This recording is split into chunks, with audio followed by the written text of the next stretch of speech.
Project Management Specialist Group webinar this evening. We have a hybrid meeting, and notice that there are some of us here in the BCS London office. So this evening we have Kat Patel, who's going to talk to us about conflict and embracing conflict to improve the value of change initiatives and projects. Kat is the founder of Change Agitators and is a Change Management Institute accredited master change practitioner with many years' experience. Kat led the UK Change Management Institute for several years and has also set up a not-for-profit which is called Change Reactions, and it supports new entrants to the field of organisational change. So over to you, Kat. Thanks.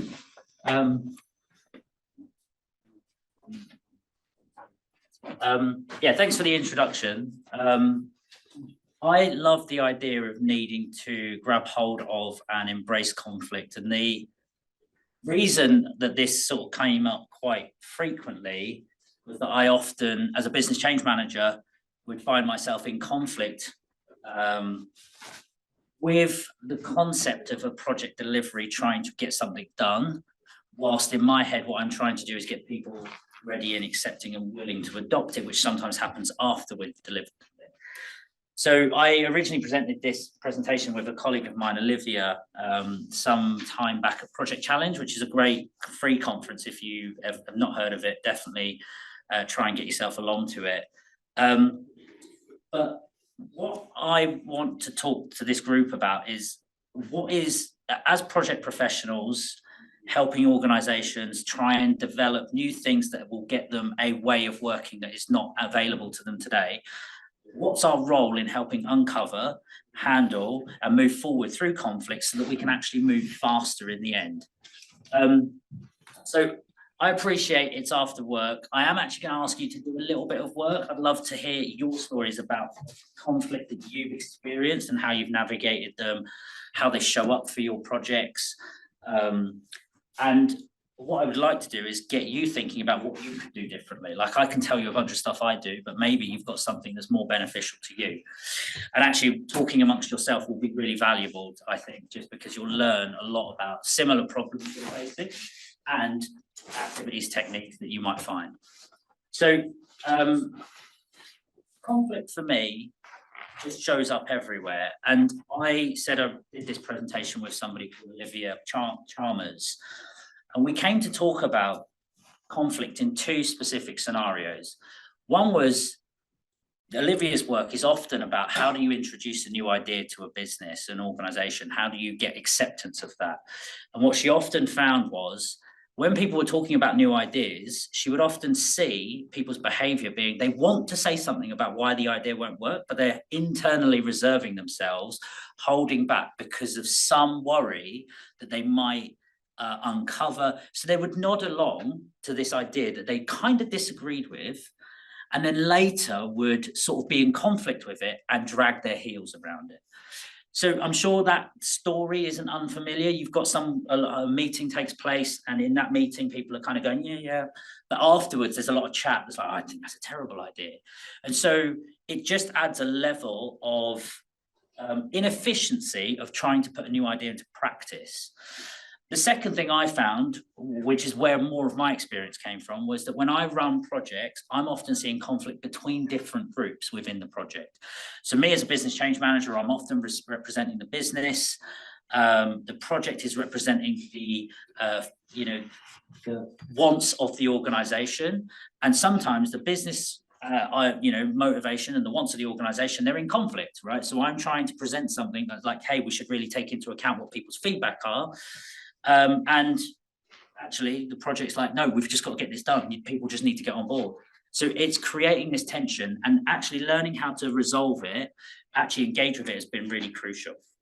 So before I talk anymore, what I would really like you to do is ask yourselves this.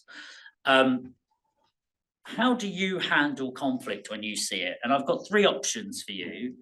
The first one is you let it go, depending on you know, the situation. The second one I have to remind myself is not, are you entertained? It isn't that, which is what he does scream at that point. It's actually to pick your battles. Do you consider whether it's right to engage in the conflict? Or third, do you just go steam straight in, bull in a china shop, and just, you know, knock some heads together? So I think what I am going to do is I'm going to get people to vote for it. So I have to.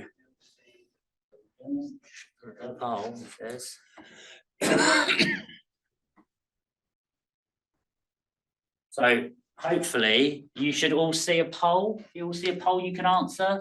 I think you can. Brilliant. And guys in the room, which of you is an A? Let it go. Let it go. Yeah. And again, I probably would say more often than not in every situation would you let it go, but not in every situation would you be a bull in a china shop. But on the balance of most conflicts that you observe, which one of them are you? A, B, or C? You would Yeah. A, let it go. Inside I'm B, but Inside your B. What about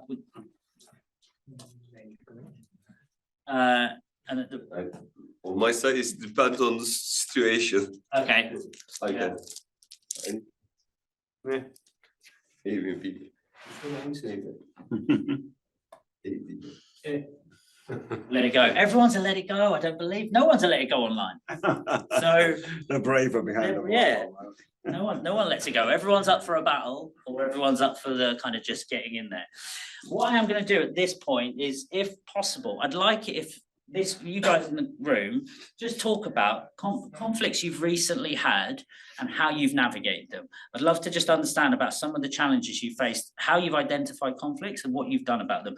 And I think what we're gonna do in the groups, or what we're gonna do online, is put you into groups to have that same conversation. So think of a recent conflict, or you've either observed or been in, or have been directly involved in, and just think about the process you've gone through in terms of how you've engaged or handled it.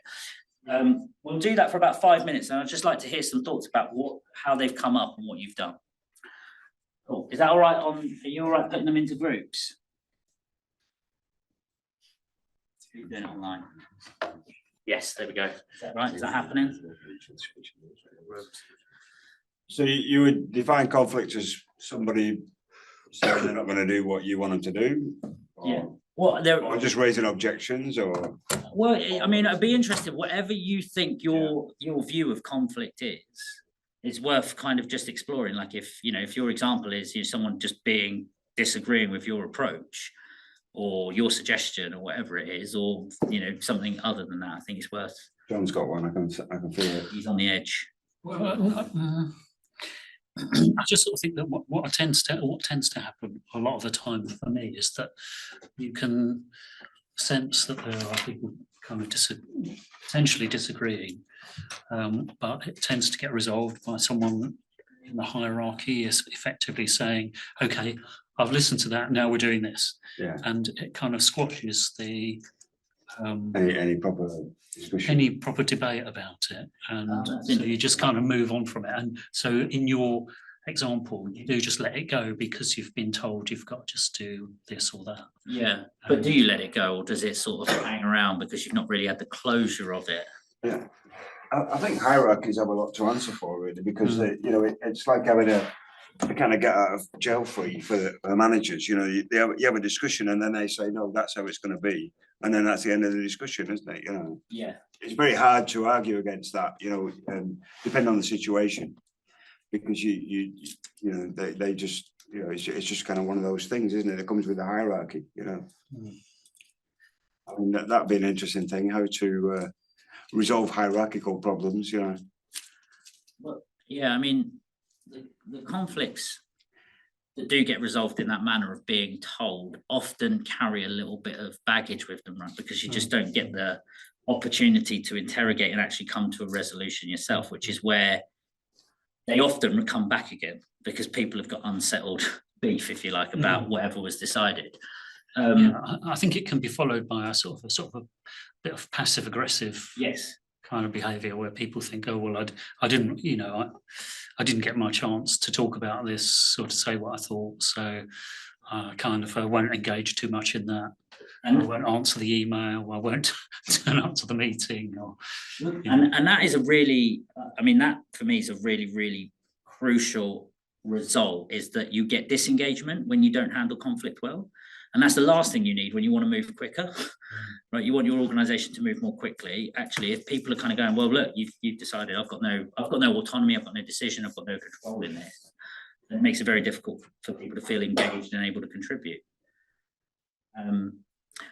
Your point about sort of conflict with management, is that sort of where, you know, where you're disagreeing with perhaps a person above you, or yeah, it's I think you do have to sometimes take that approach, which is you make your case. What I typically try to do, as I'm always like, I think the risk is this, to whatever is being put as an option, and then you know, there are several possible scenarios, you choose which one and I'm on board with it. As long as you understand the risk I'm calling out, then it's you've made an active decision. We haven't gone blindly about it. So I feel like I've made some contribution to the decision-making process. Ultimately, it's for the person above me to make a decision. But that way it gives you a little bit more control. What, I mean, is there anything in the ways you would choose between the three options? So sometimes when you would perhaps be more bullish versus just letting stuff go, like what factors come into that for you? It depends on the situation, as I said earlier. For example, if the higher managers or someone told me, even if I, for example, tell about the project something, this is the right thing to do, and they don't accept, it depends on the project. For example, if that project is important for me, as personally, it's generally because all of the things are personal things. I can be everything. I can be the bull at the China shop or the other thing. But if it's okay, only I'm looking to complete the project. I don't want any problems for any other reasons. I can say, let it go for myself. But in every case, for example, I was saying, yeah, you are the manager, you have the authority, but this is coming with responsibility. I am sending you the details. I am sending you, this is the right thing to do. If I know the job, if I am the technical person, for example, but you are not, you are deciding to not implement these things. This is your responsibility from now on. And in my career, generally, when I told these things or act like this, they didn't stop me so much. On the second time, third time, they stopped and they think about this, because if any problem happens, they can say once, twice, third time, for example, yeah, this is Onur's, my name is Onur, by the way, Onur's decision. You can say, even if I am not picking that way, but after fourth time, fifth time, if I have everything, they stopped generally and listened. Even if they, as personally, they don't want to implement, they implemented. It's a really good example of sort of, I think in my head, what you're doing is demonstrating your credibility by saying this decision's the right decision, and now look at the result. Judge me on the result, not on your desire to necessarily be. If I am doing that project, for example, there's no judgment. I am there because of my experience, skills, these kind of things. And being a manager or being a manager means for me taking all of the responsibility. Not I want this, I want this, I want this. Even if I can easily say, you must do this, you must do this on my career, on my positions, but I took all of the responsibility for my position or for the projects I managed before. But mostly that positions are used for other reasons. And if I been some kind of this position, I was using this kind of methods, depend on the situation. I think that for me is the key. I mean, all of those, they're just three options, right? There are any number of options as how you handle conflict, but what I hope the other groups are describing, right, is that situational awareness. What is the gain I hope to achieve by engaging with this conflict or this tension that exists? And, you know, do I have the right relationships? Do I have the right credibility to take this to a conversation that is of equals, or am I going to lose out in some way? And actually, you're making that assessment every time you see it. Am I the right person to be having that conversation? Am I the right person with the right level of autonomy or relationship credibility? And actually, that's why it's quite tricky, right? Like, a lot of people don't even consider whether they're right. They just go straight in. They're like, I've got an opinion, you're going to hear it. But no one's thinking about the bigger picture. Like, what is my contribution when I engage in this conflict? What do I hope is the good outcome we should both want? So I think that's a really good example. Maybe we'll get the, can we get the groups back and then we'll go to those. I don't even know who I'm talking to. There we go.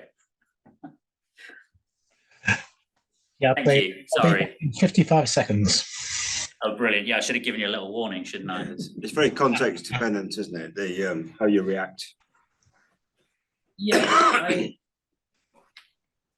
I mean, everybody, I mean, are you all all project managers? Do you have project roles? At different levels I worked. Okay, I have a project management experience, by the way, but I work in different positions. right. So I guess we're all, projects are quite, you know, areas where you see quite a lot of tension, right? Tension between the business and the project, tension between teams within the project.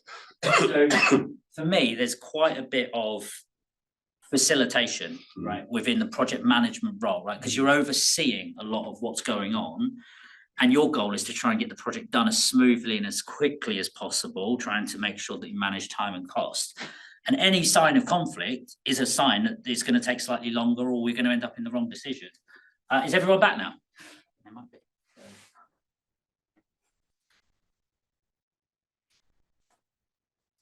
No, Yeah. Here we go. Yeah. They'll all come flooding back in. And oh, they are.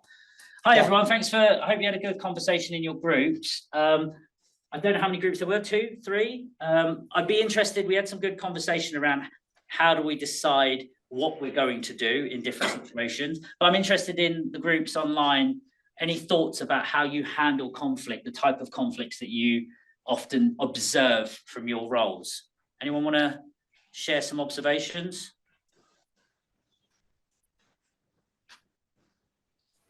Hi there, John Pinkney. So in our group, I mentioned it was kind of more organizational conflict, kind of priorities really between different sections of the organization that I work for and with. Yeah. You know, kind of getting that, you know, is it that type of normal business kind of prioritization, or is it more at an individual level that you have conflict? So yeah, that was one of the key bits I think that we picked out really. Yeah, and just the role, I don't know if you guys discussed the kind of roles you play, but are you often trying to, are you hit by the conflict, or is it something that you find yourself stuck in the middle of? The example I talked about was probably stuck in the middle of, but it becomes a barrier to progress in, you know, programs and projects that we're working on. Yeah. And so to some extent you kind of need to, I guess, mediate, get everybody together. But yeah, in my role, obviously we have, I'm a program manager, we have conflicts within program teams and stuff as well. But the example I used, yeah, was more about stuff that's happening elsewhere. The priority within the organizations are going to implement the products that we produce. So, you know, and it's quite a higher priority in one part, but less so in others because they've got lots on their plate. So, yeah, no, really good. Thanks for that, John. Anyone else want to share thoughts from their groups about where conflict shows up for them, how they've handled it?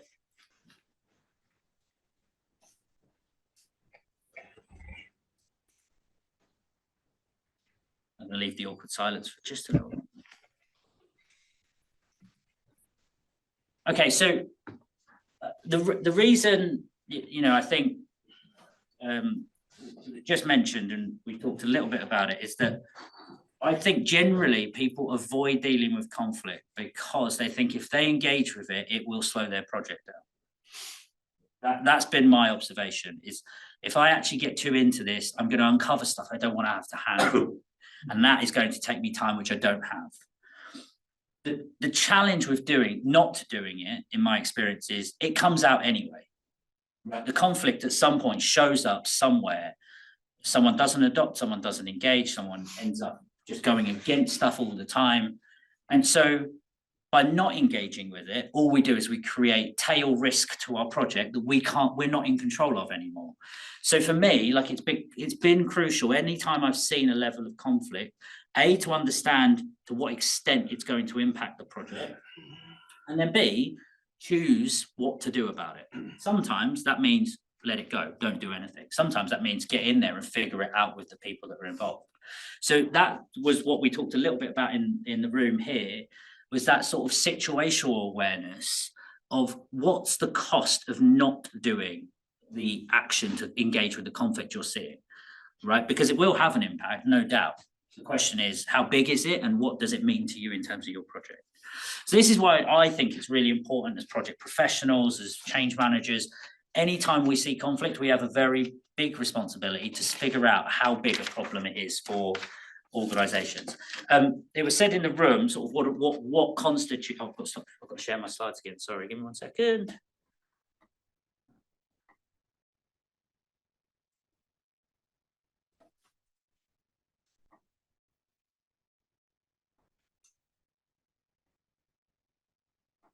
This is going to get tedious, right? So yeah, we talked a little bit about conflict, different ways it might show up. There are a couple of descriptions of what we kind of mean by conflict. You got this one on the left that came from a study by the publishers of Myers-Briggs, and they define conflict as any workplace disagreement that disrupts the flow of work. So very much about productivity. Are we getting things done efficiently and quickly, or are there things that are slowing us down along that journey? The second one is a sort of a psychometric approach to it, which is looking at conflict between kind of struggle that results when two people have differing views about the way something should be handled. Right, so on one side, you've got this very functional way of thinking about conflict. What is slowing us down from getting stuff done? And on the other side, there's this very kind of like relationship-based view of conflict, which is, why do you disagree with what I'm suggesting or vice versa? And both are really important to consider, because I think they're really trying to get to the bottom of what impact does this have in what we're trying to achieve? Right, and what's the motivation that goes into you having that kind of position?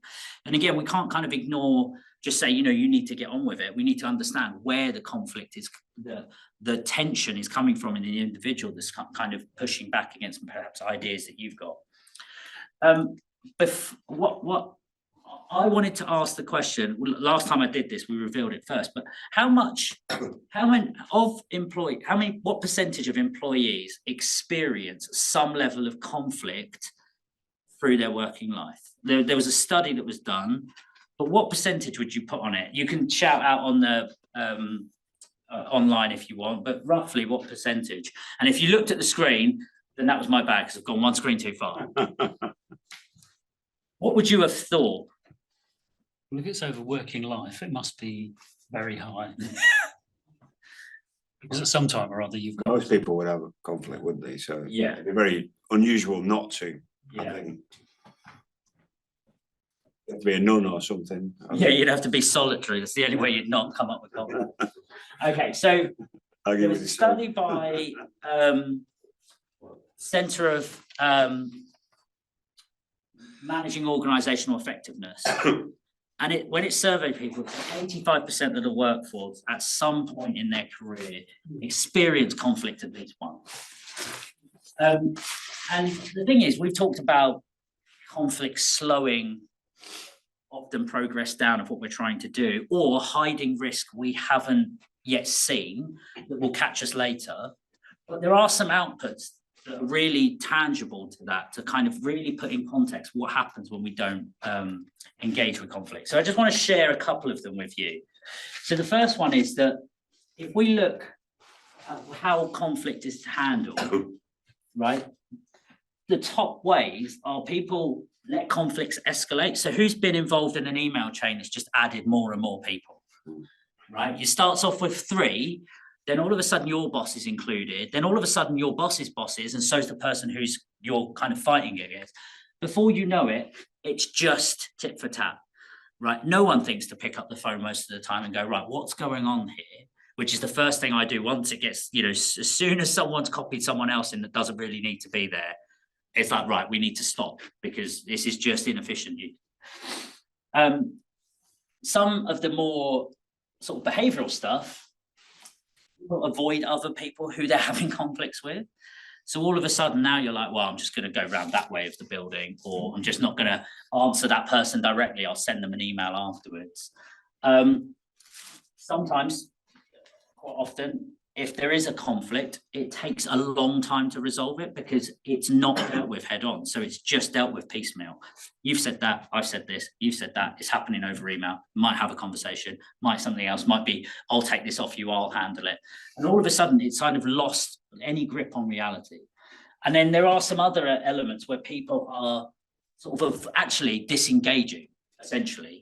The moment they start to, you know, have conflicts with colleagues, they start to disengage on a broader level. They don't want to be part of meetings. They don't want to attend events that the organization's running. So you get that kind of lack of want to be there anymore because of that feeling of like voice not being heard or concern being listened to. So all of those things impact in my mind, the efficiency of an organization. How does an organization get its people to effectively work together when you've got underlying conflict that drives some of these behaviors? There is a terrible amount of loss, right, of actual people going, do you know what, I can't be here anymore because this is an environment where I just don't feel like what I'm saying has any value. And people will quit their job, and actually recruitment, retention of people, really difficult thing at the moment. It costs an enormous amount of money to lose people through conflict because we won't engage with it. We won't have those conversations. And then there are sort of also not people just quitting, but also avoiding actually being at work at all. So they'll take long-term sick. So there's quite huge impacts to business when conflict just is allowed to percolate and move about without being handled directly. And like I said, I think as project professionals have a really huge responsibility to see where they exist and start to uncover them to avoid some of these issues that come up. This is a stat that in my head surprised me. So the question, how many see leaders in their organization in conflict with one another? 12% of people said that they saw conflict between their leaders. So I ask you this, is that a good thing or a bad thing? Is 12% good or bad in this situation? I think someone changing these numbers. Someone's changing. What do you mean? The previous one and also this one should be higher. Oh yeah, you would have expected it to be around, yeah. I think. Because it's about people, and in every moment there can be anything, can be a conflict reason because of the personal things, values, the beliefs. Most of the things is impacting, and there's no one right thing. So even if you have arguments with your brothers, sisters, and it's not possible to be in a 100% agreement with another one. You don't know, or you know only for 1 year, 2 years. Yeah. So I think one of the things that was really interesting when we shared this stat with a previous audience was immediately people went, well, that's because senior leaders are avoiding conflict. They're not dealing with it, so it's very low. And others went, actually, it's because they're doing it behind closed doors and solving stuff, which is why it's very low. So a lot of people would say, this number should be higher if you think you should be seeing your leaders in conflict as a way of being a positive thing. And actually, one of the things I think that doesn't help us in handling conflict is that conflict in itself is a negative word, right? Everybody thinks of conflict as, oh, it's a bad thing, and therefore, actually, we don't want conflict. I think it's the opposite. If we've got conflict, it means there is something that we have to address. And actually, it's a positive thing to address it. So I think this is why it's really difficult to interpret this, in my opinion, because sometimes we take conflict as a bad thing, and therefore it's negative if it's engaged with. But then actually, sometimes if you reframe that as actually, if you see conflict and you engage with it head on, it's a positive thing because actually we're tackling some of the organization's problems.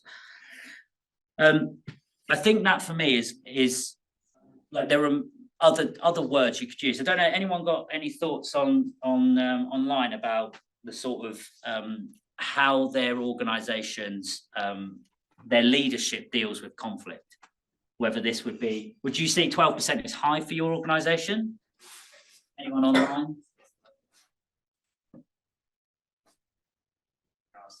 Well, I can't see comments, can I? Yeah, so there's one comment that says, if we deal with conflict positively, effectively, it can be a positive thing, which is, I would absolutely say, is where I would like, more of us to be observing and trying to deal with conflict as a way to have a better relationship with people around us. I do have another poll I'm going to try and get up, so let me.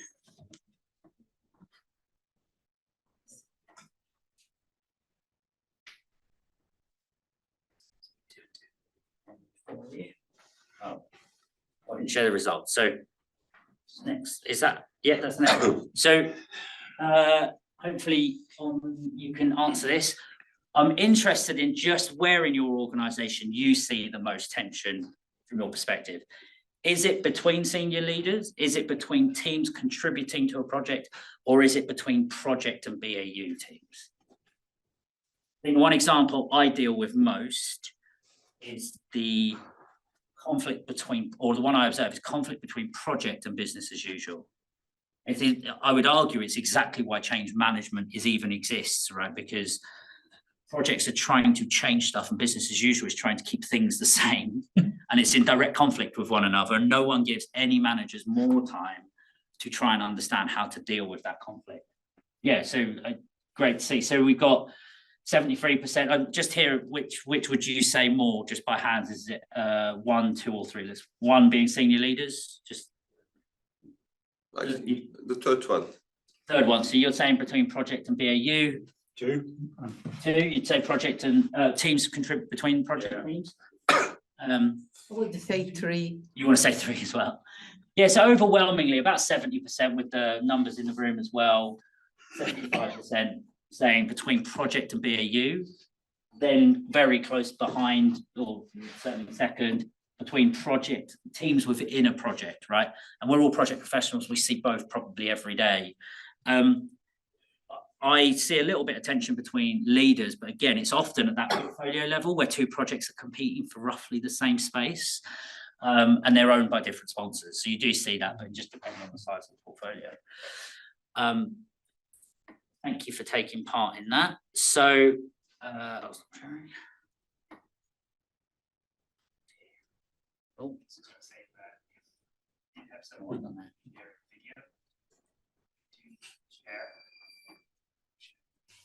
share sound. This is the danger with hybrid.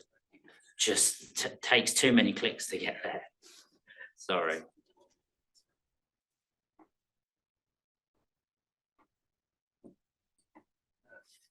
And we're back eventually. So there's one more stat I wanted to. So, what do you think is the #1 cause of most conflict? Would you say? Asking people to do something they don't want to do. That's, yeah. Any other thoughts? We'll just say asking people to do something, actually. No one wants to do anything. No one wants to do anything. Any other thoughts? What's a Sorry. big driver of conflict? Different priorities. Different priorities, yeah. And The things, they are not routine. anything that's not routine. Yeah, not routine. For example, they asked a new thing. Yeah. Or we are changing something and it will trigger fear. Yeah. And then the conflicts started, I think. Yeah, so that's very much going back to this idea of sort of, I'm paid to do a job, which is business as usual. You're asking me to change, and that's where a conflict often is exposed. Yeah, just from this survey, I thought, I think it was mentioned when we were in the talking earlier, but 49% of workplace conflict is a personality clash. And that's huge, like two people falling out in an organization where they're employed to do something for the business as an outcome, and most of the conflict exists because two people can't get on with each other from a personality or ego perspective. I think that is a bit loaded. I think people are really focused on the role they have to do, and they can only see the problem from where they're at. They can't often, or don't often, stop and see the problem from where the other person's coming from. So that comes across as a bit of an ego or a personality clash, but actually you're just really wedded to the way you operate, the things that are important to you. And actually it requires you as an individual, when you're confronted with something like a conflict, to slow down and stop and try and appreciate the other person's perspective, which doesn't happen very often because we're all so focused on getting on, right? Getting on and doing stuff. One thing I find myself doing in these situations is I'm often the facilitator. I see two people who have got a difference of opinion, and in my non-official role of seeing two people sort of taking chunks out of each other, it's almost like it needs a referee. And I do think project professionals as a whole, given that a lot of the clash is often between change or projects and business as usual, you're exposed to it without, you know, every single day you're seeing that clash between what the business is asked to do every day and what the project needs people to do. And it's important to step in and be the facilitator. And that requires you to almost then do something even bigger, which is to forget about your goal of your project and figure out what the problem is. And that's hard, right? Like, because you're equally there to get a project done, that's your job. And now you can either be another spoke to the confrontation, or you can be the facilitator. And that for me has always been the challenge, to step aside from just adding to the problem and to actually say, right, what's in the best interest of the organization?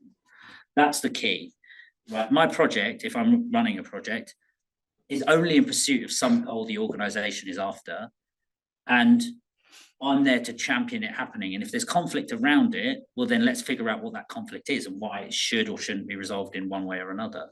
But more often than not, we sometimes lose sight of the fact that the project is only there to be an output for the organization, and therefore I need to figure out what that should look like from two different people's perspectives. So what do we often find in meetings? We often find that people won't address the thing that everybody knows is the problem. Right? We're all sitting there silently in the meeting going, I don't agree with that decision. Or I think they're making I don't think someone's listened to that point. And then it just gets ignored. And then you move on to the next meeting and it percolates. So what we're trying to do, and I think I would like to get you guys to think about now, is what steps can we take? What steps have you taken to start to uncover what some of those conflicts are and how you would start to facilitate a conversation? We want to try and make the elephant in the room slightly happier. We want to uncover it, right? And the whole point is we've got these things that are sitting there, potentially going to cause risk to our projects. And we have a responsibility to try and find ways to engage with it, bring it out and create dialogue around it. So how are we going to do that? So I'm going to put you into groups again for about 10 minutes. And what I'd like you to think about is what steps in your projects can you take to help uncover and resolve conflict. So just look at some examples where you've seen conflict, where you've had to do it yourself. What strategies do you put in place? How do they affect the conflict you're trying to resolve? And what I'd like to do in the group, so if you guys form a group here and just have a kind of find a circle, I want you to pick 3 or 4 things you would do to have better engagement with conflicts you see and how you would go and resolve them. And then online, if you again wouldn't mind just putting them in groups. So come up with a 3 or 4 point list of actions you could take to uncover engage with and resolve conflict in more productive ways in your organizations. All good? And then I'll might chip into some of the groups, but if you guys want to just, I don't know, huddle together, yeah, and have a conversation about resolving conflict. Three. Okay.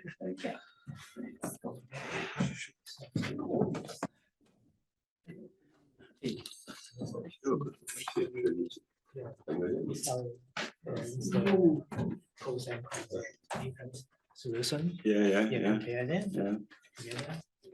What do you think? Well, sort of present a kind of balanced case and ask people what they. I think I've done that actually. Usually that Is it this or is it that? Is it this or is it that?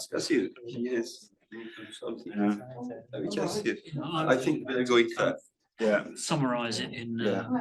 in a sort of options analysis Yeah. so that people make a choice. Yeah.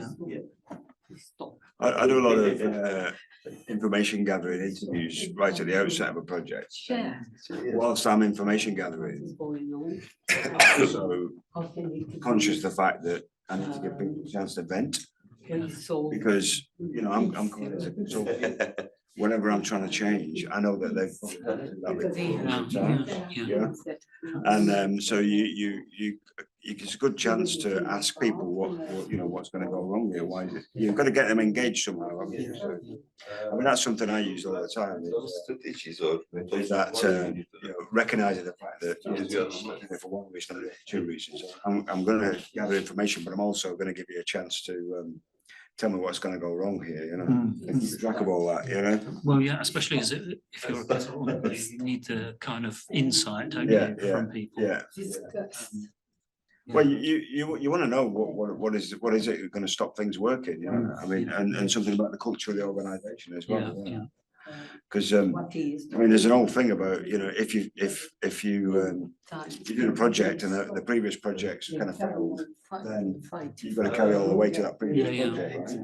Whereas if they're used to successful stuff, you just try and ride along with it.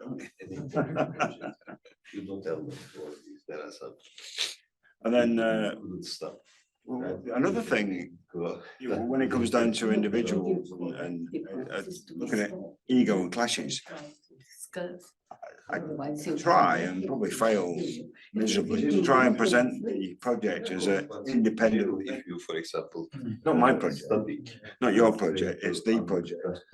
And so egos don't really come into it. Try and remove the ego from Try and it. remove it, yeah. And I've still not found a way to do that really, you know. I try and explain that to people, but you know, it'd be useful to have some techniques to make the project its own kind of, give it its own ego, you know. I mean, let's make it successful, you know. On my side, projects, for example. Sort of consensus building. I watched this thing recently, and they did a thing where they, you know, everyone's in the room. It's often difficult to get people to contribute when you have a whole load of people.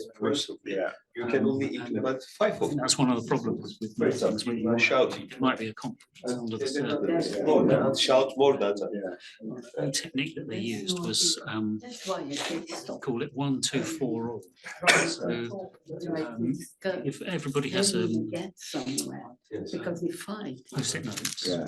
So first of all, they write down their answer on the post-it note. Then they go into a 2 with someone else. Yeah. And talk about They don't want thing. to. And then those 2 connect up with another 2. So listen. 4 Right. talk about it. And they end up with they one. come they end and up then with come one back. post-it note at the end that- Yeah, to sort of, you know, build a Yeah, consensus. it's a good idea. There's a lot of really good group activities like that you see these days. I've never been brave enough to try it yet. But yellow stickies are the answer, isn't it, every time, aren't they? Yeah, they do seem to help. Well, because you've got to, it's good to have something written down, isn't it? Yeah, and that actually writing it down and sticking it on the wall, Yeah. that makes it surfaces it, but it also makes it a bit objective. It's kind of, okay, I've put it on the wall. And it focuses people, isn't it? Outside of the connection. Because when people are in conflict, they tend not to focus on the real question. They just throw everything else in there. I And if you've got it written down, I was thinking that results. I think that's pretty powerful. Okay, we need to reach there. facilitation technique. Yeah. But always. Do you ever use Jambo, Miro, or those online types? İşte sonuç Like I mean, they're really good. Yeah, it's like finish the virtual yellow stickies. They're Oh, right, absolutely, okay, they're okay. absolutely brilliant. But that Okay. people are complaining because of other problems. So we got two there. Write it down. You What was mean the other one? every time you're Kind of women. Options. Giving Oh yeah, people options. Yeah. summarising the options. On paper, on the standard side. It's It was everything. written, yeah. Yeah. There's a communication, there's section on project measurement, sections to manage everything. But even if you know what to do on paper, most also the project managers, they can bypass some project steps. And lots of arguments. It can arise in anywhere, can't it? You know. You can select your own. You know. Do you think, as a consultant, do you think Higher level, you can organisations bring you in when they've got conflict? For They example. don't know how to resolve. Instead Often, I mean, I quite like those projects that you go, it's kind of all broken, and because the first thing you can ask is why, and then everybody will have a view on that, you know, and it's quite powerful to have people around the table giving you the reasons why things have failed, because that's what they've been carrying inside them the whole time. I cannot. But yeah, I like the idea of writing down, giving options, having something, you know. So important for me. As you say, giving people the opportunity to vent. Yeah, Regardless of money, yeah. the cash or I'm earning. How's your list forming? I will never. How's your list? 3 actions, 4 actions you would. Yeah. Yeah, I think we've got three. And the others, look, it is Yeah. not a nice We one, have, but it's a yeah. construction site. I can't remember what they are, but There's a business office. Is it, out of just curiosity, would your Always. 3 And they will teach stand up can to do this next part to me. someone who you don't have a good relationship with naturally? Like, you know, if the confrontation was between you and For someone example. who you didn't know that well, or you know, you weren't that sort of connected to, do your 3 steps work in that situation? it kind of depends on what the goal is, really. I mean, if you're in a project situation, you often have to deal with For example. people who are peripheral to the project or come in part-time or work for one of the contractors or someone like that, and you've got to get them online straight away, and that's when you can point to the project doesn't have an ego. This is the project, right? Yeah. This is what we're trying to do. These are the objectives. How do we do it? You know, so you sort of try and take. I try and take egos out of it if I can. You know? Yeah, no, exactly. Yeah, I think that for me is one of the Wonderful person. This sort of was great. key first steps. Is that Yeah. you know, like think big picture. Like, Yeah. I've got an opinion, you've got an opinion, they differ. Yeah. Why? Appreciate that. Yeah. And You get and angry. what impact does it have to the goal? Right? So then all of a sudden it's very disarming, right? When you make it about well, what's good for the project, then it's not about what you think is good or what I think is good, it's not what we think is good. It was, yeah. It's a different way of framing the same problem and taking ego out of it. Discussion, because people are very stubborn and they get it. Interesting. Making me reflect. I had a project where If you say hello, we were implementing some document management system. I can talk with And I was kind of big on the, you know, let's get the end users in there, and because it's all about after how they're going to use the system. And we had the IT guys in, and they'd flown in from Africa. discussion for us. And the first thing I said was, well, the IT bit's going to be easy, right? Just installing the software. And they got up and walked out. Having flown all that way. Yeah. Well, if it's so easy, you can do it then. And I'm, you know, sort of reflecting back and thinking, well, you know, you're telling me it's easy because, you know, if it's not easy, you need to be here. But, you know, if you think you don't need to be here, and it turned out that, because, you know, package installation ought to be relatively straightforward. Yeah, it was a mistake. Like, let's put it that way on my part. For example, next day or You meant well though, so you I didn't mean it. was trying to, Ease the tension of, yeah, also he didn't stop it being an IT project. yes, exactly. And I went the wrong way around it. Yeah.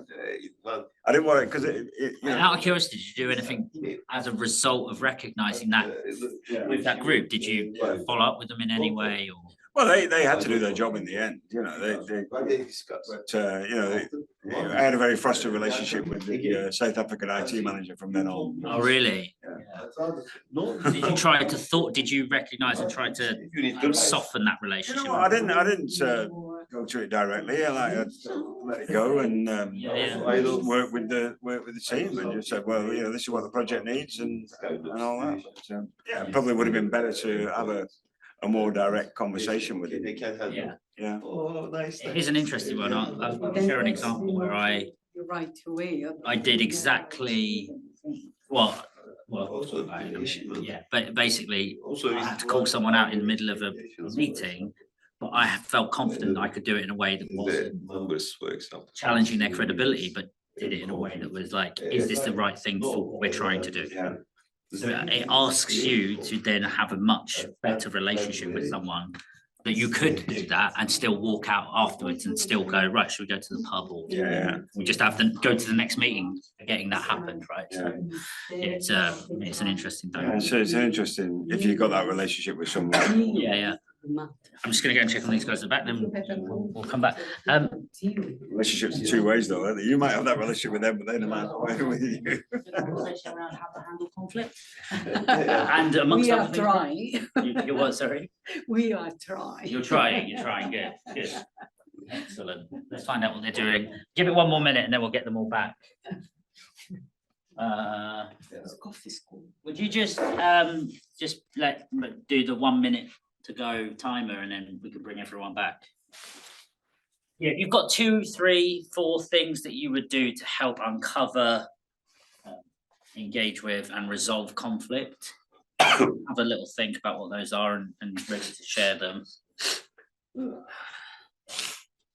I mean, are you all seeing some level of conflict in your projects right now? Yeah, you are. If I don't see, I can create, no problem. No, this isn't a class on how to create.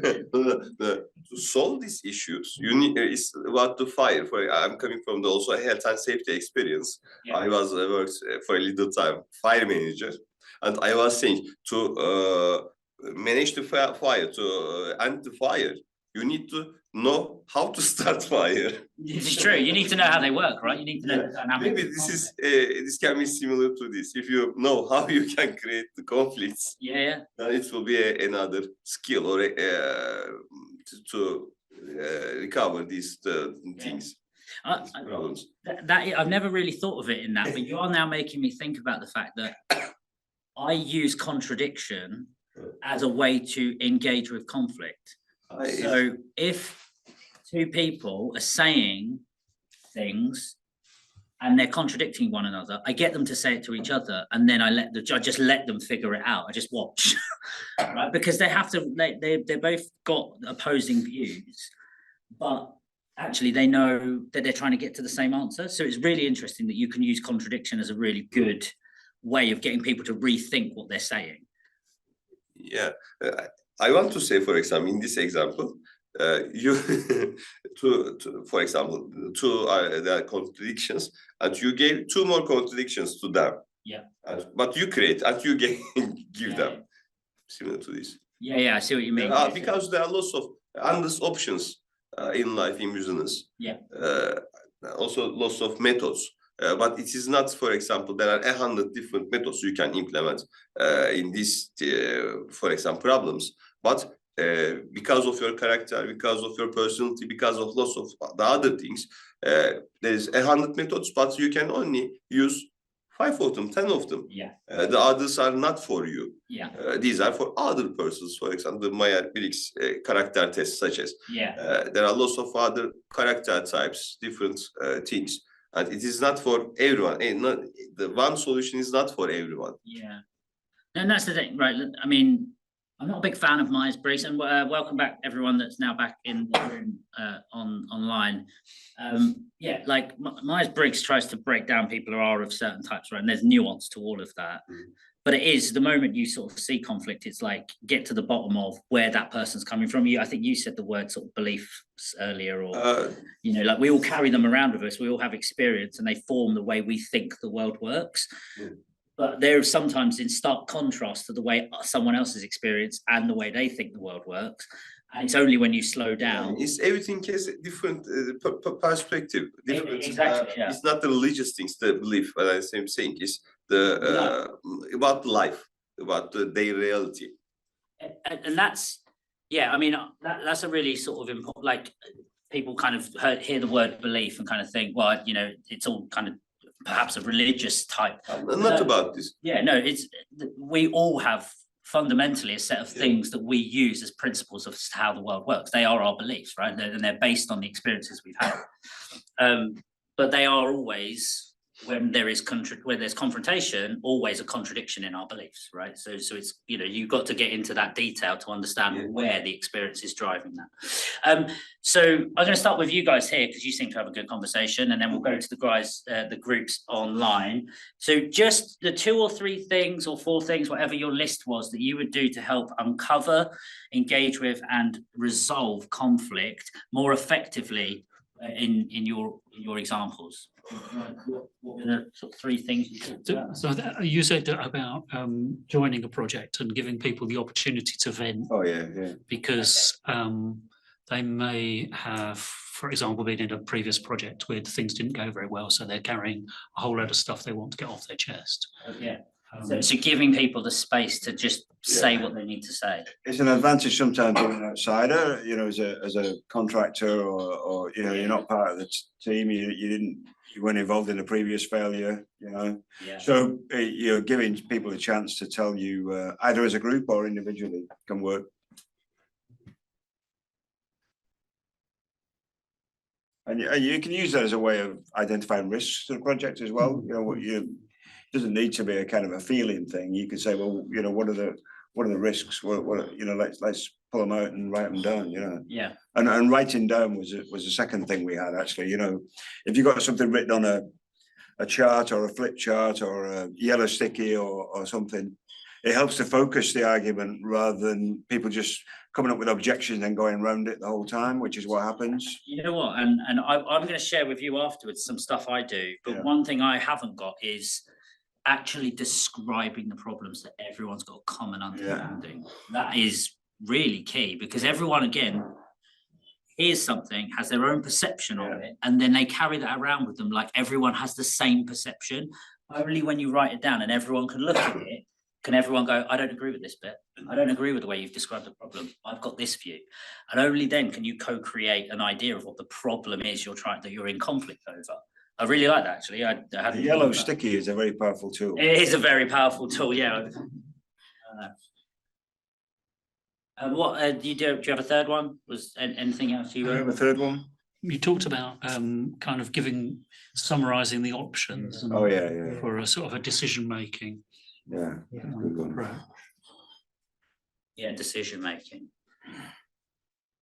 Which is again about focus, isn't it? Yeah. Yeah, and again, if you've done that in conjunction, in my head, with everyone agreeing a definition of the problem, then there's options naturally roll out of, well, these are some of the things we could do, which is the least worst or which is the best for the overall outcome. So again, options have to be, I don't know if you talked about how you would consider which option is best, right? But in a conflict situation, it's often that, well, it's not best for me or it's best for you, it's best for the organization. We have to stop thinking about, like, you know, what's the impact on me, but think about, if we don't get this right, what's the impact of the business, right? And that's, so it's useful to have a common definition, to have options which look at what's the business impact, not what's the impact to my team or to another team. As I said, you stop, listen. Stop and listen, yes. Stop, listen, and then discuss. Not go straight to discussion and then you try to solve the problem. You should first stop and listen to each other or to the group, and then discuss what can be the most perfect results. Yeah. The thing I observe, and I don't know if you guys see this, is that when there's conflict, it is the one time you should slow down, but everybody tries to speed up. Everybody tries to push through it very quickly because they're like, quick, let's get this one resolved. But actually what happens, it just reinforces 2 different views and it doesn't get any resolution. So yeah, to actually. That's why I said stop. Yeah, exactly. No, exactly. Yeah, and again, it goes against the kind of first principle of conflict conceptually will slow down our project. It will take us longer. but that old adage of you have to go slow to go fast, right? You have to get things organized first before you can move at pace. Conflicts is a really good example of that. Did you guys have anything else you wanted to add in terms of like actions you would use to uncover? And Yeah, we discussed this thing, but for example, you said a very nice thing. This is not for me, this is not for you, for example, this is for the organization. But at the end of the day, for example, at the end of the project, thinking about I'm giving to my organization, I am making this for organization is most of my projects when someone tell something similar to this thing to me, I feel bad. Yeah. Because it's not a right thing, not right wrong, but it is far from reality. If someone is saying I am doing this for organization, it's always the same. It's for yourself. Mhm. If you can't say this to yourself, I am doing this for myself. I am doing this for myself. I'm completing this for myself. Another things started happening, such as and they are starting, for example, talking. I give this. No, you don't give this. This is your, for example, responsibility. And in reality, you are supporting your company, supporting your organization, because if company goes down, you will go. Yeah. You don't want this, or you have some plans for the future at this company, or you have some managers at the hierarchy or directors. Yeah. You want to be nice to them, and you are not supporting company in the reality. You are trying to do for yourself in every condition. If you are not accepting this as a reality for yourself, then the real problems are starting. For example, if someone is, I'm doing this to you, I don't expect anything. There are these kind of characters. It's not good, not bad. I'm not saying a bad thing, but if someone is coming and saying, yeah, I will help you, but I want this, and you need to give me this back. Yeah. This is more real. Otherwise, they are taking back some emotional things. They are giving, yes, but on the paper or the money or other things, they don't expect anything. Yeah. But they took emotional things, and this is more valuable than the other kind of things. As I see, as I feel. Any thoughts from others before I started conflict. yeah, you started a conflict. Go on, come back. I hear what you're saying. I do think more often than not, and this is kind of completely natural, that everybody's heads down doing the bit of work they need to do because it's their, again, it goes back to their own, not ego, but their own sense of place in an organization. Yeah. However, when there is a conflicting set of priorities, it is often that we do need to slow down, and B, we do need to think that this particular moment to move through that conflict, we have to set aside my own needs and think in the context of the organization, because there is only so much capacity, there is only so much we can do. If ideally, I think everybody recognizes companies try to do more than they physically got capacity to do, we're always going to have that kind of conflict, but more often than not, we make it work because we can schedule, we can sequence, and therefore we are masters of the work we are trying to do. But when they do come into conflict, I think is where you have to let go of that personal responsibility and think big picture until you come back and move past the conflict. And the conflict is often just an output of you're trying to do too much without anyone saying, actually, let's stop doing a couple of things. That kind of is like how I make sense of what you perhaps have said, which is I get that it's for me, but it's also when I'm in conflict, it's also, well, I'm no longer able to arbitrate over this. I have to think big picture and say which is the most valuable to the organization. It's the motivation source, but yeah, it's your own personal motivational source, I think. But I'm trying to say, for example, if I am working with someone and if you are in some kind of position or some company or in any relationship, you are there because of yourself. This is the some kind of reality. If you are masking this and saying, I am here for you, then not at that time, but following months, following on the other processes, the problems will start because it is easily can turn. I am doing this for you. I'm doing this for this. Do you know, the thing is, I actually think, like, obviously, as you said, that the reality of most people in most organizations is, I'm not going to be here forever. I'm going to contribute as much as I can. I'm going to have an effect. I want that to be positive and I want to stick around and be valued. But I'm also going to be looking around. I'm going to move on. I'm going to do other things, right? So you are about yourself. But I do think the moment you are part of an organization and you're working for that organization and conflict occurs, it's like, well, okay, if I can't choose what's the most important and you can't choose, surely the most important at this specific point in time has to be what's best for the organization. Then when I move on, I don't care anymore. But, you know, I think there is that balance. But you're right. I think the reality is it's a nice idea that we always think in the greater good. I think it's only in the context of when we've got real confrontation, we can't. It's not a good thing, and nobody lies or not to be in this position. For example, someone coming, I am here for myself. I am here to earn money. No, it's not a nice thing, but you can understand in the subtitles. You can feel this, and if the reality is, or if someone knows this on their self. I'm not saying go directly to tell this someone, but it's some kind of awareness, personal awareness, I think. No, I do think that's a really important reality check for all of what's being said, right? Is that we can't just go, yeah, thinking the greater good, because look, we're all good people, we want the best for the organisation. Slightly, like, maybe not true. Anyway, let's go online. Would any of the groups like to share any other steps or the steps that they've agreed in their groups that they would take to kind of uncover, engage with and resolve conflict? What's come up in the room has been really useful. Who would like to jump in? John Pickney, your group. I'm just going to pick on you because you spoke earlier. Yes, sorry, it's John Evans here. I was in that group. Oh, lovely. Thanks, John.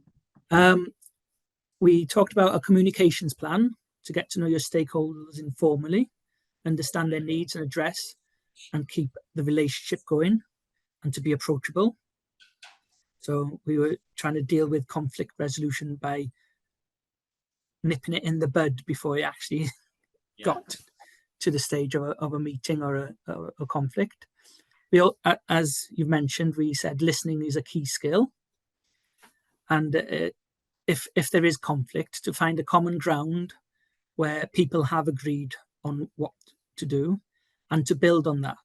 So even if it's just, look, we've agreed on 80%, this last 20%, how are we going to get an agreement on that? Yeah. Provide clarity on all the key objectives of the meeting, project, initiative, or expectation, and what decisions are needed, and also to get these recorded and to distribute any agreements made so people can't backtrack. And just to understand that it's fundamental to disagree. We can't win everyone round, accept that conflict will exist, and manage expectations and use it as an opportunity to clear the air. Yeah, I really like that. I mean, I think there isn't enough of an acceptance that conflict is actually a natural part of having too few resources and too much to do. That's every organisation tries to do too much, has too little time to do it. So it's just a recipe for conflict. It's always going to exist. So it's about how do we best engage with that. And I think people think that's why that negative view of conflict is actually really unhelpful, is it's kind of like, oh, we didn't expect this to happen, or too much to do, not enough time, in itself is just an obvious lead into that you're going to experience conflict somewhere along the lines. John, did you have anything else that you in your group talked about? Or should we move on to another? Sorry, I had muted myself. I'm happy for any of the other team members to say if I've missed anything, but I think that's what we got round to. Lovely. Okay. Do any of the other groups want to add?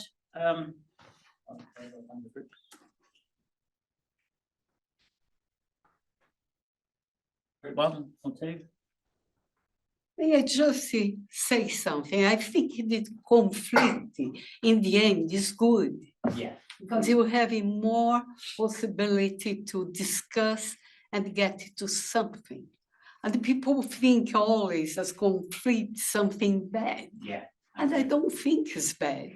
Well, I mean, I think it takes you to think more, to realize more what can be done and taking things ahead. no, I agree. I think conflict is traditionally seen as a bad thing, and therefore often avoided. But 9 times out of 10, if you engage with it, it's actually not only less risky overall, but actually it just builds longer term better relationships.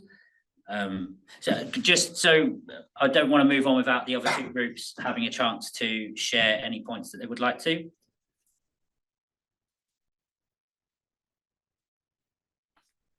No? Nothing? Okay, I'm going to share something that I use, but I'm probably going to just tell you a very quick story as to kind of how these sort of came about. So I was part of a business change team. I was trying to educate the technical delivery team about the importance of understanding when certain functionality was going to hit the user so that I could work backwards from that day in order to prepare them. I had gone through quite a long period of working with the different tech teams. I'd explained the different activities we took part in, and I tried best to help them understand key milestones they had, how they linked to work I was going to do, and key milestones I had. So when I went into a meeting and they decided that the definition of done of the work was now changing, and it no longer included 2 weeks of work, and that work had to be moved somewhere else and crunch my timeline, it was said so flippantly that I was seething inside. Like that everything I had done to build relationships, to help them understand, had gone under the radar. And for a moment, whilst the conversation was going, this was like a program board meeting where the kind of tech leader just dropped this in. I was sitting there going, do I say something? Do I say, I was like, the conversation had largely moved on by the time that the information had dropped, and I'm still responding to it thinking, I've now just lost 2 weeks in my schedule. My users have got two weeks less. No one's allocated the work just because you've changed the definition of something that we agreed in advance. So whilst I sat there, I went, I've got a good relationship with this individual. I've spent a lot of time with them. I am going to say it now. And I said, sorry, could we come back to the point you've just made? And everyone went, okay, sorry, what the bit where we've just cut out 2 weeks. And my heart was racing because I'm like, right, everyone's like moved on. Everyone's forgotten. It's not really that consequential. No one else has appreciated it. I said, you can't be making a decision like that without consulting us, given I've given you how we work and the impact it has. It's not acceptable. It's not fair to us in terms of our work planning. It's not fair to the end users in terms of the impact it has. So I think we need to revisit this. And there was a moment of silence, which left me feeling very awkward, because I was like, you know, when no one knows what to do, when someone said something, you're like, and to his credit, he turned around and went, you know what, I've actually not really considered too much. I needed to make a decision because it was confusing people how we define stuff. I made it, I didn't consult you. Let's pick it up offline. So for me, if I'd have let that go at that moment in time, I think it would have carried on a lot longer. Others wouldn't have heard as well that it's okay to confront things. But I did reflect afterwards why I was okay to do it, given I had a level of nervousness. And this is what I came up with. And you guys kind of said very similar things anyway. So I came up with this idea that you have to have the courage to confront, but you also have to have comfort that you can compromise. So whenever you've got this idea of conflict that's brewing, you have to be willing to just say what needs to be said, not in an offensive way or an aggressive way, but with certain factors in mind, and be okay that you won't always get what you want when you do so, for whatever reason, because decisions can sometimes go, and you've all said this before. So in order for me to do this, I have to be aware of how I'm feeling and the frustration I'm feeling, and I have to be able to present that. And I can't do that if I don't slow down and start to think about, why am I frustrated right now? In that example, I was frustrated because I felt like we were on the same page. We'd had a conversation. We understood one another's work. And I was frustrated because actually, in one fell swoop, they'd completely underestimated or ignored stuff I'd spent a long time. And that was frustrating. So I could have gone in, this is wrong, what you're doing, but I had to take that moment. It was actually quite useful to just pause for a moment while the meeting went on and figure out what I was going to do that was more constructive than just screaming that I was frustrated. So that's really important. Step one is you have to be able to understand your own reaction to the conflict and choose what the right reaction will be, as opposed to just letting your frustrations boil over. Like it's kind of, for me, it's been step one. You guys both said stop and listen, which I think is part of self-regulation, stopping and listening and just trying to understand what's actually being said and what it means for you. And I think that for me is the kind of self-regulation piece. So does that make sense? That kind of first step. Well, again, I say first step, these are all kind of interrelated. They don't kind of happen individually. I think the other one is, for me at least, is it, you know, my role, it is all about relationship management. I need to be understanding what people's different needs are, where they fit within the project, what responsibility or control they have. And I need to be managing that almost constantly, because at any point decisions are made by lots of people who I can't influence or control. So I think relationship management, I had a very good relationship with this individual that I could have that honest conversation in front of others and still pick it up off afterwards without it being like, well, you had a go at me. You know, why did you tell me off in front of all those other people? You know, how you do it is important, but having a strong relationship with the people around, I think you guys said stakeholder management, there was a comms plan, just being really clear about who are important in your discussions, you know, building relationships by giving people a chance to vent in the first place, like just building that kind of camaraderie or relationship with people. I think it's really key, because then people trust you. When people trust you, they'll allow you to say things that might seem frustrating or aggressive or whatever, but it's more of a dialogue than it is two people who go against each other. So I think for me, that was second. When I looked at why it was okay to do it in that situation, I had a strong relationship. I'd spent time working with this individual. Whilst I was frustrated, it actually was easily dealt with because I could have an honest conversation with that person in front of others or even in private. For me, this was why I teetered about whether I should say something. At the time, when I first wanted to say something, I was thinking about myself. I was thinking, you haven't listened to me. You haven't thought about how this is going to impact the work I need to do. You haven't thought about any of this stuff. You've just gone and made your decision. When I had a moment to pause and I said, look, none of us are successful if these users get 2 weeks less and we have to throw it at them, because they'll have 2 weeks less to train. They won't understand. We'll have to cram in more work in less time. So, hey, you can make that choice, but here's the consequence of making that choice. I'm okay with it if that's the way we want to go, because we've decided it for whatever reason. But in reality, there is an impact, and is everyone okay with the impact? If everyone's okay with the impact, I'm okay with the impact. So I think that for me is the example where acting in the greater good sometimes does require you to go, do you know what, my job's just a job. Like it's no more important than your job or your job, because we're here to all do it. If we all do our jobs, we will get the thing done that we're expected to. But when we're in conflict, we have to make a choice. So I think for me, that was the third thing in that example that allowed me to be able to say what I wanted to say without necessarily making it about myself. I wasn't thinking about myself. If it wasn't, and again, that's also how you choose to respond in my experience is, okay, well, what impact does it have? Am I affected at all? And does it really affect the overall outcome? If it doesn't, just let it be, right? So again, you guys also talked about finding common ground. I think I would definitely add here, acting in the greater good requires you to do the things you talked about, which is describe what the problem is, and also then think about what are the options we can take that we all agree are the options, and we can all agree which one we choose. Even if I don't agree that it's the right one, I see the transparency we've created by defining the problem, and I also see the transparency we've gone through in order to choose a solution. I can't argue with that if it's right out in front of me and I've been part of that decision-making process. So I think that's a really good add, or I'd probably say it's separate, right? Like you do have to define the problem in the first place, and you do have to come up with common solutions, but then you can kind of act in the greater good. So it's kind of precursor to that. So thank you for adding that. I think that's a really important one. The last one was, I think this often is more when you have to step aside and see conflict happening around you. So again, although I was directly impacted in that example, I'm also quite comfortable in facilitating. Okay, so what's the trade-off here? If we lose that 2 weeks, what do we gain? You know, if that impacts the users, what's the real impact it has? Will they really be,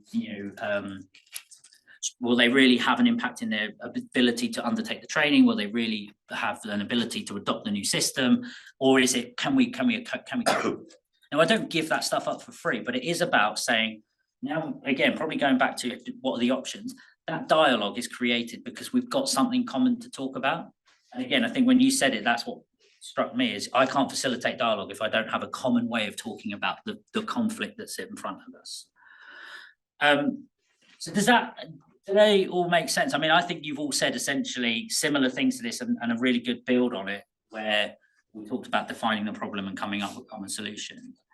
And I do think the most important thing we can all play is that facilitating dialogue, being the one that kind of creates space for people, so it slows people down. I see this a lot, especially when there's conflict between BAU and projects. I see the two things going at each other and me being the opportunity to kind of go, okay, slow down. I actually had this I was working with a charity not that long ago where the finance department were told, you need to come up with some requirements. The project were told by the finance team, no, you need to tell us how the system's going to work. And they just went back and forth. And until I got them both in a room and I said, so what does it mean, a bit to your point again, what does it mean when you need them to provide you requirements? What does it mean when you need them to show you what the system can do? Well, we don't know what requirements could look like because we don't know what the system's capable of. Okay, great.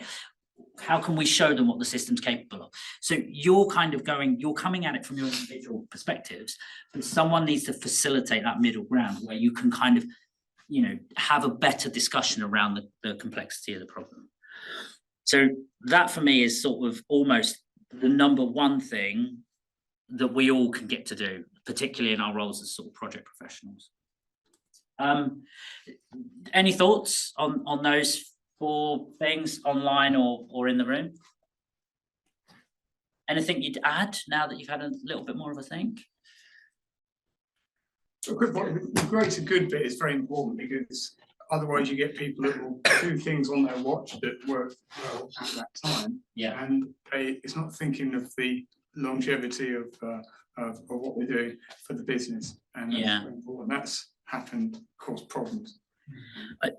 And I think it goes to the reality sometimes that you were talking about, right? Is that you see people inside organizations see themselves with a limited lifespan within that organization. And therefore you'll just take decisions within that shorter confine of where you are, what you're doing. But that does have knock-on effects. And, I'm overzealous that everybody who works in an organization has a corporate responsibility to help the organization move forward and be taking actions that help the business. But it's probably a bit optimistic to think that everybody works in that way. But no, I think you're right. Like there are points where people take decisions that have ramifications that you don't know or get hit by other people, and that is where conflict does often come up. Any thoughts online? Because we are now at a little reflection moment, which I would ask you to just have a little think about, which is having thought about conflicts you've experienced and ways you can approach it. What's one thing you're either going to do different for yourself? You could choose one for each of these, but different for yourself, different for your team, or different for your organization in the way you look at conflict now. You don't have to tell us, just take a minute to have a think about that. Maybe write it down. I mean, love to share it with me afterwards if you've got time. Yeah, just take that 1 minute and then we've got a bit of a Q&A really. I think I've massively overrun. So hang on, 5 minutes of Q&A. Yeah. Cool. Any thoughts online? Just sorry, I kind of very quickly moved on. Anyone want to share anything? Is there anything in the chat? That's a good point. There are quite a few in the chat, so let's have a look.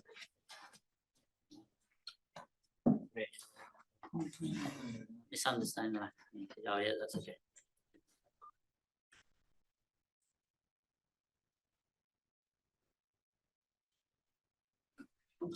Yeah, I have, yeah.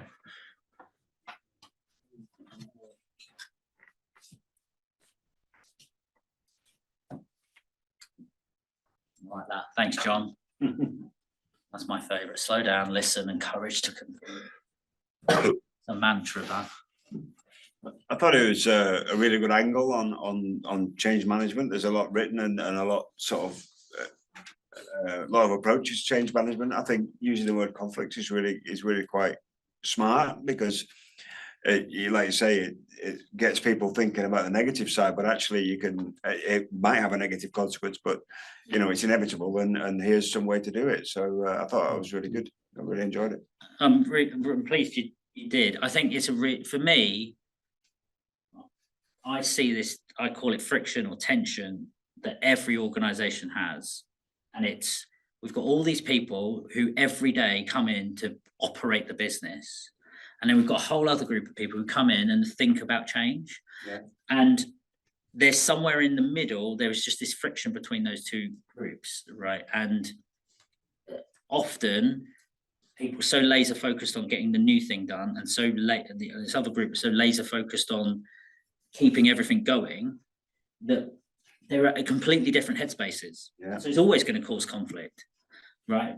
And especially if you've got, I think I was sharing the story with you earlier about the project manager I'm working with, where they kind of oversimplified the impact on the business. And then when the business pushed back, they got really frustrated that they weren't seeing that it was simple. What in the reality was, it isn't simple. They just oversimplified and then taken that as the way it was. So, you know, me in the middle, I'm trying to explain on one side, actually, it's much more complicated than you make out. But on the other side, we've got to get this done. You know, so that, you know, that you are stuck in the middle. I think change managers do find themselves stuck in the middle of that conversation, because they do straddle that line. So we see conflict a lot more, and it is kind of a lens we kind of, you know, resistance comes from, disengagement comes from, and they're all things we try to kind of minimize. So conflict is a good way of sort of characterizing it. But I also think project leaders, project managers, you get exposed to it, right? And again, it's a choice. Do we kind of slow down and do the things that we've talked about, or do we just carry on with our kind of, you know, our primary role? Cool. Well, are there any questions? I'm really conscious we're almost at 8 o'clock and you've stuck with me. Thank you so much for coming. I hope you enjoyed it. But yeah, are there any questions or comments that people want to share? Anyone online? Yeah, anyone? Any thoughts from those online? Thank you, love the feedback. If you're interested, I'm often found roaming LinkedIn, moaning about poor project management, poor project practices, poor change management practices, probably trying to incite some level of conflict or confrontation, just to try and get a discussion going. So do follow me. I'm on LinkedIn, as I said. And yeah, I mean, if you've ever got a situation where you're like, you know, how should I navigate this? Or you want to just bounce a few ideas, feel free to reach out to me. I'm very happy to offer some time in this space. But thank you. Yeah, cheers. Unless there is anything else, I don't know if I want to wrap up. Yeah, so it has been a really fascinating topic to talk about. And certainly an awful lot for me to reflect on in terms of what I need to do to become more effective in servicing the conflict and resolving it. I have to remind everyone that we do need to, this is what we're aiming for, not that, that's, we're aiming for happy elephants. Yeah. Don't want to leave unhappy elephants in the room. For those of us that are here, there's some refreshments in the lounge. And just to thank everybody who joined online.